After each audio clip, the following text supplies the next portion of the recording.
Black heads ত্বকের একটি সাধারণ সমস্যা।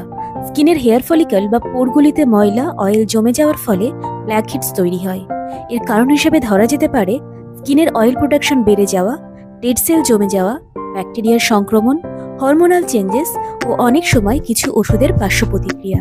এর ফলে স্কিনে কালো কালো বিন্দু বা ছিদ্র দেখা যায়, স্কিনের টেক্সচার বদলে খসখসে হয়ে যায়, অনেক সময় স্কিনের রঙও বদলে যায়। কিছু পদক্ষেপ নিয়ে আপনি ব্ল্যাক হেডসের উপস্থিতি কমাতে পারেন, যেমন মৃদু ক্লিনজার দিয়ে নিয়মিত মুখ ধোয়া, সপ্তাহে 1-2 বার মুখে স্ক্রাব করে ডেড সেল এক্সফোলিয়েট করা, বারবার মুখে হাত লাগাবেন না, হাতে অনেক ব্যাকটেরিয়া থাকে যা পোরগুলি বন্ধ করে দিতে পারে। মুখে মেকআপ কম ব্যবহার করুন। স্বাস্থ্যকর খাদ্য যেমন ভিটামিন সি সমৃদ্ধ ফল, কোলাজেন, বায়োটিন সমৃদ্ধ খাবার, জল খাওয়া বাড়ান। তবে এগুলিকে স্কুইজ করে বা ফাটিয়ে তোলার চেষ্টা করবেন না, এতে ইনফ্লামেশনের ঝুঁকি আরও বেড়ে যায়।